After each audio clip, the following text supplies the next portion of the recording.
Bienvenue dans le podcast de ceux qui veulent créer un système au service de leur liberté. Je partage avec toi des idées pour vivre de ce qui te passionne, des conseils pour simplifier ton quotidien, être plus efficace et accomplir davantage, des opinions pour penser différemment, sortir du moule et vivre selon ses propres termes. Le podcast est disponible sur toutes les plateformes, pense à t'abonner pour ne rien rater. Bonjour, bienvenue dans ce nouvel épisode de Déchaîné. Avec cette émission, mon objectif, c'est d'aider un petit groupe de personnes à avoir des résultats extraordinaires en termes de création de contenu, c'est-à-dire gagner leur vie avec, gagner très bien leur vie avec, développer une audience de fans, de gens qui accrochent à ce qu'ils font et de devenir des experts, des spécialistes de leur thématique. Alors, tu t'en es peut-être rendu compte en écoutant l'épisode d'hier. Avec le retour du podcast, il va y avoir aussi un petit peu de nouvelles choses. Et l'objectif de ce podcast, c'est plus seulement de te donner des systèmes, des méthodes, des hacks, des astuces. Parce qu'aujourd'hui, les systèmes, les méthodes, les hacks et les astuces, on en trouve un petit peu partout. Il suffit de faire une recherche Google, il suffit d'écouter quelques personnes qui en parlent, il suffit de lire des bouquins sur le sujet. On en trouve vraiment partout. Et je pense que ce dont tu as le plus besoin aujourd'hui, si tu débutes dans la création de contenu, ou alors si tu es créateur de contenu depuis un moment, mais que tu n'as pas encore les résultats que tu souhaites, je pense que ce dont tu as le plus besoin, c'est pas des méthodes, parce que les méthodes, je pense que tu commences à les connaître. Ça fait déjà peut-être un moment que tu es dans cette activité-là, que tu suis des gens, peut-être comme moi ou comme d'autres, qui te transmettent ces méthodes-là. Je pense que ce dont tu as le plus besoin, ce sont des retours d'expérience. Ce sont des gens qui l'ont fait et qui te disent « Voilà comment ça s'est passé pour moi. Voilà ce que moi j'ai appris. Voilà les erreurs sur lesquelles j'ai buté. Voilà les problèmes que j'ai rencontrés. Voilà ce qui marche et voilà ce qui ne marche pas. » Et finalement, c'est comme ça souvent qu'on casse des paliers. Moi, je sais que les plus gros blocages mentaux que j'ai réussi à passer dans mon activité, je les ai passés grâce à d'autres personnes qui m'ont montré que c'était possible, qui m'ont prouvé que j'en étais capable, et en partageant justement leurs échecs, leurs succès, comment ça fonctionnait pour eux, qu'est-ce qui marchait et qu'est-ce qui marchait pas. Donc c'est ça que je vais essayer de faire dans ce podcast-là. C'est pas seulement te donner des systèmes, même s'il y en aura bien évidemment, c'est aussi et surtout te raconter un petit peu mon expérience à moi, mon expérience de travail au quotidien, qu'est-ce qui marche et quels sont les problèmes que j'ai à résoudre, comment avancer. Et dans le podcast qu'on va voir aujourd'hui, justement, on va parler d'un des problèmes que je rencontre en ce moment et quelles sont les pistes que j'explore pour résoudre ce problème-là. Et puis on va essayer de résoudre ce problème-là ensemble. Peut-être que toi tu as déjà résolu, peut-être que tu vas le résoudre, peu importe. C'est un problème qui est lié au podcast. Alors juste avant de rentrer dans le vif du sujet, pour rappel, j'ai ressorti la formation la plus populaire de ma chaîne. C'est la plus grosse formation, c'est une formation pour les gens qui partent de zéro, ou alors pour les gens qui n'ont pas vraiment de résultats avec ce qu'ils font aujourd'hui, qui ont envie de repartir de zéro, de repartir d'une page blanche, de tout revoir, de leur thématique, à leur façon de créer du contenu, au support et au format qu'ils utilisent, qui ont envie d'apprendre la vente, qui ont envie d'avoir un système complet. Cette formation, elle s'appelle La Carte. Et jusqu'à lundi seulement, tu as 720 € de réduction sur la formation en cliquant sur le lien qui est en dessous de cette vidéo, qui est en dessous de cet audio. Donc il faut cliquer sur le lien qui est en dessous.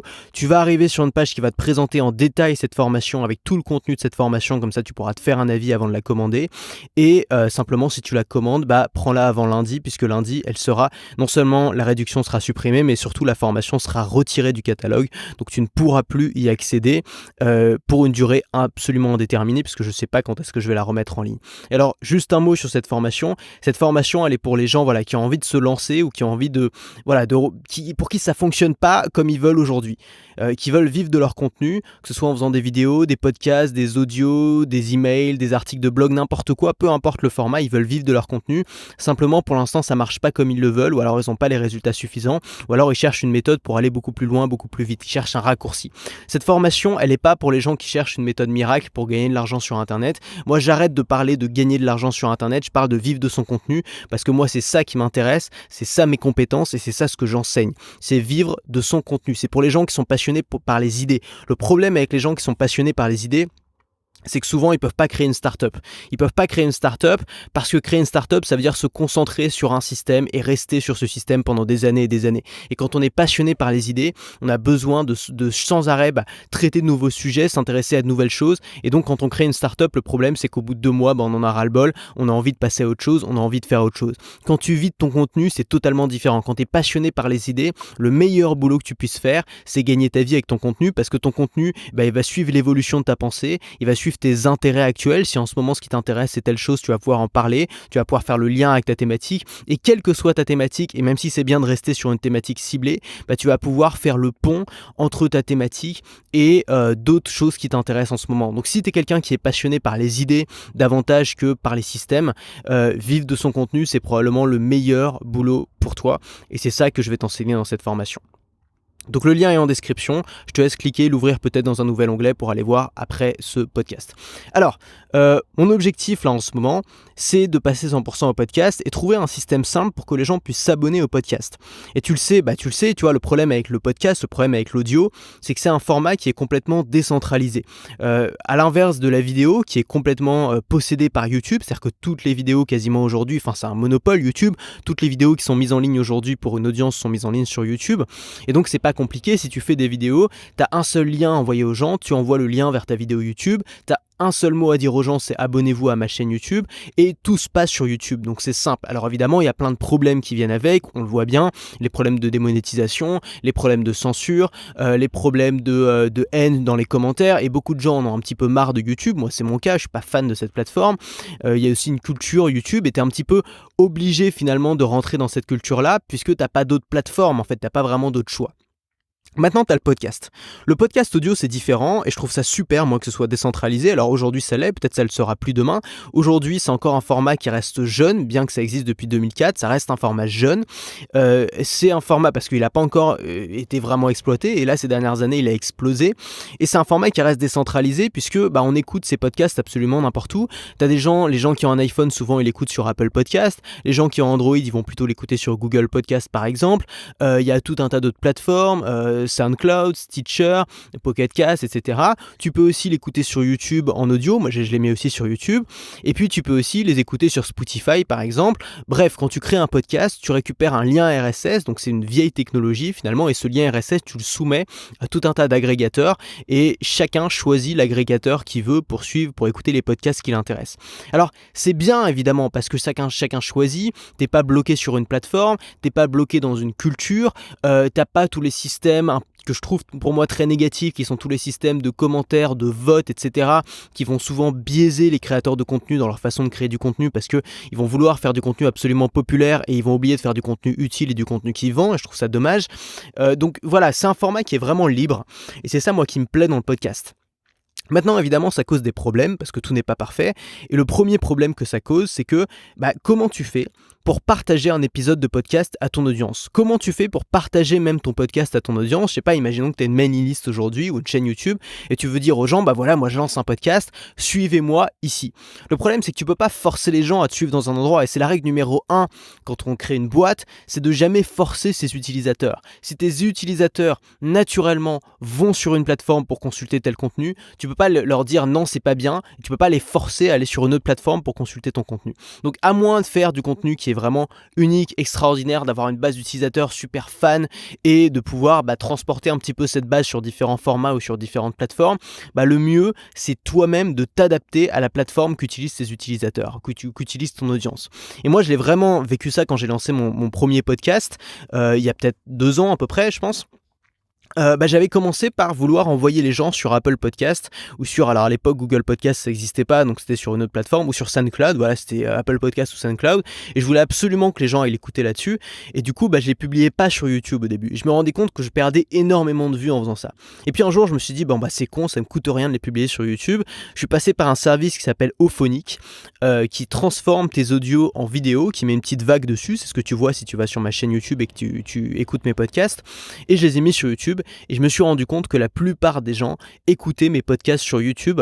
Je faisais peut-être 2000 ou 3000 vues par épisode sur YouTube et peut-être 1000 à 2000 vues, à 2000 écoutes par épisode sur SoundCloud, donc sur toutes les autres plateformes, puisque SoundCloud c'est ce qui héberge mon podcast. Et donc je me suis rendu compte que finalement ça valait le coup de le mettre sur YouTube, même si pour moi c'était pas la meilleure manière de suivre un podcast, parce que voilà, t'es un peu coincé dans une vidéo, tu peux pas forcément la quitter, surtout si t'es sur mobile, etc. Pour moi c'était pas la meilleure manière de faire, mais c'est la manière qu'ont choisi beaucoup de gens. Il faut savoir aussi que si toi t'es un peu fan des technologies, que tu connais tout ce qui sort et tout, c'est pas forcément le cas des gens qui te suivent. Il y a des gens qui te suivent qui sont pas du tout à l'aise là-dedans, et c'est peut-être ton cas toi qui m'écoutes. Il y a des gens qui te suivent qui sont pas du tout, qui connaissent pas le podcast. Le podcast c'est quand même un truc, je crois qu'aujourd'hui il y a peut-être 50 à 60% des Américains qui ont déjà écouté un podcast dans leur vie.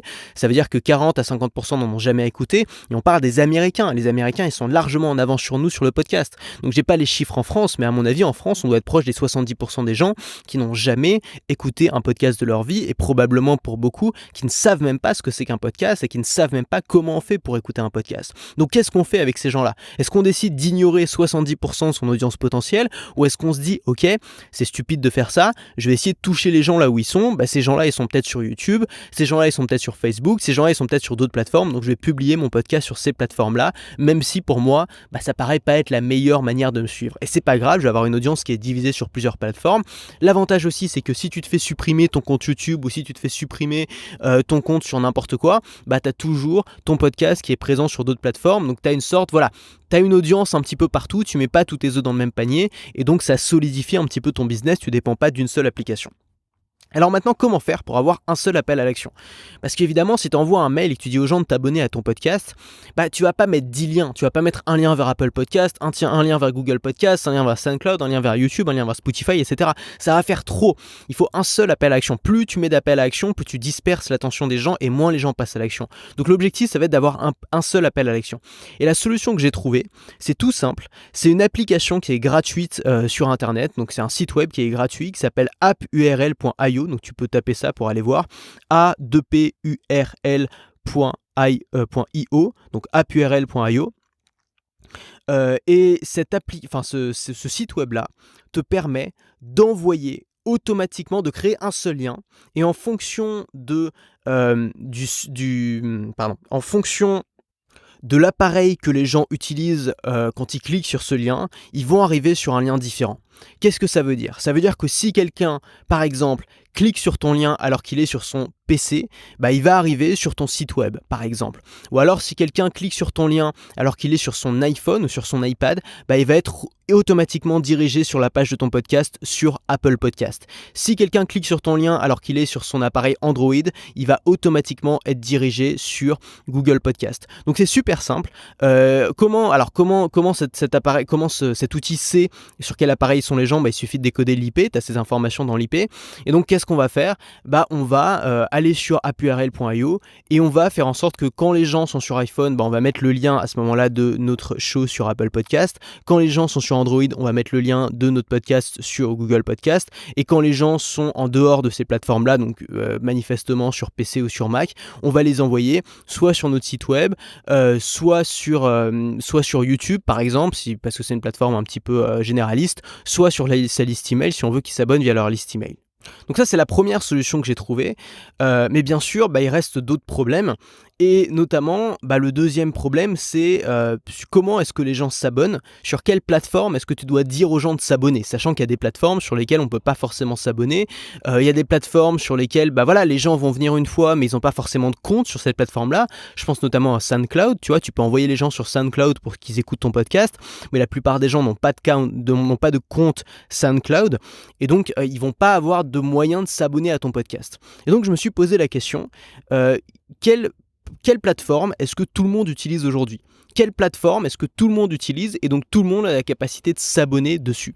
Alors évidemment, c'est pas SoundCloud, c'est pas non plus Apple Podcast, c'est pas non plus Stitcher ni rien. Disons que les trois plateformes que beaucoup de gens utilisent, la première c'est YouTube. Alors tout le monde n'a pas un compte YouTube, mais de plus en plus de gens en ont. YouTube, ça reste un monopole, donc tout le monde connaît YouTube et tout le monde sait comment on fait pour regarder des vidéos sur YouTube. Ça c'est la première plateforme. Maintenant, moi j'ai pas envie de dépendre de YouTube, et surtout un podcast, c'est pas vraiment fait pour YouTube. C'est-à-dire que YouTube va pas forcément montrer ton podcast à tous les gens qui sont abonnés, et c'est dommage. Donc tu vas perdre pas mal de vues. La deuxième plateforme, c'est Facebook. Aujourd'hui, quasiment tout le monde a un compte Facebook. Le problème, bien sûr, de Facebook, tu le sais, c'est la délivrabilité. C'est que, si les gens interagissent pas beaucoup avec ton contenu, il y a de fortes chances qu'ils ne voient pas ton futur contenu, et donc tu vas perdre beaucoup d'efficacité. Et puis l'attention des gens, souvent sur Facebook, est dispersée. La troisième plateforme, c'est l'email. Et l'email, c'est probablement la meilleure plateforme d'abonnement universel parce que l'email, d'abord, c'est libre. Ça appartient pas à une entreprise qui peut changer ses règles du jour au lendemain. L'email, tout le monde l'utilise, c'est-à-dire que tout le monde a une adresse mail. Tous les gens qui utilisent Internet aujourd'hui, sérieusement, ont une adresse mail. D'ailleurs, tu as besoin d'une adresse mail pour avoir un compte YouTube, Facebook ou ce que tu veux. Donc voilà, l'adresse mail, c'est vraiment s'il y a bien un compte que tout le monde a sur Internet, c'est bien l'email, bien sûr. Même ta grand-mère, elle a un compte email aujourd'hui. Et puis, ça reste aussi la plateforme la plus efficace. Moi, j'ai testé justement toutes ces plateformes-là individuellement. Et pour la vente et pour faire des appels à l'action, c'est-à-dire pour envoyer les gens vers une action en particulier ou vers ton site ou vers ta page de vente, ce qui reste le plus efficace entre YouTube, Facebook, l'email ou Instagram ou ce que tu veux, ça reste définitivement l'email. Donc, je me suis dit, ok, mon système d'abonnement à mon podcast, ça va être un abonnement par mail. C'est-à-dire que les gens qui utilisent déjà des plateformes de podcast, qui sont familiers avec ces plateformes-là et qui retournent dessus tous les jours, il n'y a pas de souci, ils vont s'abonner à mon podcast via ces plateformes. Mais les gens qui n'ont pas forcément l'habitude d'écouter des podcasts, qui ne vont pas forcément revenir dans l'application tous les jours, ils vont s'abonner à mon podcast via l'email. Et c'est ça la solution que j'ai trouvée. Alors évidemment, il reste d'autres problèmes. Par exemple, comment est-ce que je publie mon podcast dans mes emails ? On peut pas on peut attacher un audio à son email, mais c'est limité en termes de poids et c'est pas forcément super ergonomique. Donc l'idée, ça va être d'utiliser un lien vers un player, donc d'envoyer les gens de toute manière vers YouTube ou alors vers mon site web ou alors vers SoundCloud. J'ai pas encore décidé, j'ai pas encore trouvé quelque chose qui fonctionne vraiment. Essayer d'automatiser aussi tout ça parce que j'ai pas envie chaque jour d'écrire un podcast et ensuite de rédiger un mail séparément et de programmer ce mail-là. Ça fait trop de boulot et c'est dommage que c'est redondant. Donc l'idée, c'est de reprendre le titre de podcast pour faire le titre de l'email. L'idée, c'est de reprendre l'introduction du podcast pour faire une sorte de hook, tu vois, pour hameçonner les gens, pour donner envie aux gens de cliquer sur le lien. Donc de reprendre l'introduction du podcast pour la mettre dans l'email aussi. Ensuite, de faire une petite bullet list, c'est-à-dire de faire une liste à puces de plusieurs points, de plusieurs choses que contiennent le podcast pour donner envie aux gens de cliquer. Et ensuite, de mettre un lien vers l'audio. Et la question que je me pose encore aujourd'hui, c'est ce lien-là, vers quoi il doit envoyer les gens ? Est-ce qu'il doit les envoyer sur YouTube avec toutes les limitations que ça implique? Est-ce qu'il doit les envoyer sur mon site web avec un player qui est intégré sur le site web? Est-ce qu'il doit les envoyer sur SoundCloud? Le problème de les envoyer sur SoundCloud, c'est que à l'heure actuelle, si tu arrives sur SoundCloud par exemple avec ton smartphone, tu n'as pas les notes de l'émission, donc tu n'as pas la description qui va avec les liens, les appels à action et tout, donc SoundCloud c'est éliminé à cause de ça. Donc j'ai pas encore trouvé vraiment la solution. D'ailleurs, si tu as une solution, ça m'intéresse. Et puis comment automatiser tout ça? L'outil le plus simple pour le faire, ça s'appelle Zapier. J'ai déjà automatisé beaucoup de choses avec Zapier, c'est-à-dire qu'aujourd'hui quand je veux mettre un podcast en ligne, grâce à Zapier, j'utilise l'API d'un site qui s'appelle Auphonic. Tout ce que je fais, c'est que j'envoie un email avec un titre, une description et une photo, et automatiquement, le lendemain à 7h, cet email va être converti en podcast, c'est-à-dire que tu vas avoir un podcast qui va être publié en audio sur toutes les plateformes et en vidéo sur YouTube avec la photo que j'ai mis dans mon mail comme fond d'écran sur YouTube, et avec le titre de l'email comme titre du podcast. Donc c'est tout un système que j'ai mis en place avec Zapier. Zapier, ça permet de faire ce qu'avant on devait faire quand on était codeur, ce qu'avant on pouvait faire seulement quand on était codeur. Aujourd'hui, on peut de plus en plus le faire avec Zapier. Ça permet d'automatiser plusieurs services entre eux. Ça demande un petit peu de se former, c'est pas évident à première vue, mais il y a pas mal de choses que tu peux faire, et donc c'est possible théoriquement avec Zapier de prendre un podcast que tu envoies et le transformer en un email avec un lien pour envoyer les gens vers le podcast. Et donc je vais essayer de mettre en place un système comme ça. Pour l'instant, j'ai pas encore fait. Je suis encore en train de réfléchir à comment est-ce que je vais mettre ça en place. Mais voilà, c'est une solution. Et puis je suis encore en train de chercher sur quel hébergeur est-ce que je vais envoyer les gens pour qu'ils puissent regarder le podcast. Dans l'idéal, tu as un hébergeur qui est accessible sur toutes les plateformes, que ce soit sur mobile ou sur PC, et avec dedans, bien sûr, les notes de l'émission, c'est-à-dire la description avec les liens, puisque moi, dans mes épisodes, je fais des appels à l'action vers des produits. Voilà, donc je voulais un petit peu te partager les choses que j'ai dans la tête en ce moment, les problèmes que j'essaie de résoudre, parce que peut-être que tu es confronté au même problème, donc ça peut t'aider d'avoir ces solutions-là, ça peut t'aider de voir où j'en suis, ça peut aussi t'aider de te rendre compte que tout n'est pas si simple, c'est-à-dire que moi j'essaie de créer des systèmes simples, mais avant d'avoir ces systèmes mis en place, souvent il faut travailler, il faut les trouver ces systèmes, il faut inventer des astuces auxquelles on n'a pas forcément pensé au début, et surtout c'est souvent des systèmes qui ne sont pas utilisés par beaucoup de gens, donc il faut un petit peu réinventer réinventer la roue et c'est pas évident. Mais une fois que ces systèmes sont en place, ça te permet de travailler de manière très simple et c'est ça l'objectif. Alors si tu veux mettre en place ton système à toi, si tu veux vivre de ton contenu et pas seulement mettre en place un système technique, mais aussi apprendre à créer du contenu engageant, apprendre à fasciner les gens, apprendre à faire des argumentaires pour vendre tes idées ou pour vendre tes produits, gagner ta vie avec ça, tout est dans la carte. La carte, c'est la formation la plus complète de ma chaîne. C'est une formation qui résume tout ça. J'ai ressorti cette formation pour quelques jours seulement, c'est-à-dire qu'elle sera retirée de la vente, retirée du catalogue lundi, avec une grosse promotion, 720 € de réduction offert, donc seulement jusqu'à lundi cette formation. Ensuite lundi elle sera retirée de la vente. Tu cliques sur le premier lien qui est dans les notes de cette émission, dans la description. Alors peu importe encore une fois où tu regardes, si tu es sur YouTube c'est dans la description, si tu es sur Apple Podcast c'est dans les notes. Je te laisse trouver ça. Et puis voilà. Nous on se retrouve dans le prochain podcast et puis bien sûr dans la formation si tu l'avais pas encore pris. À tout de suite.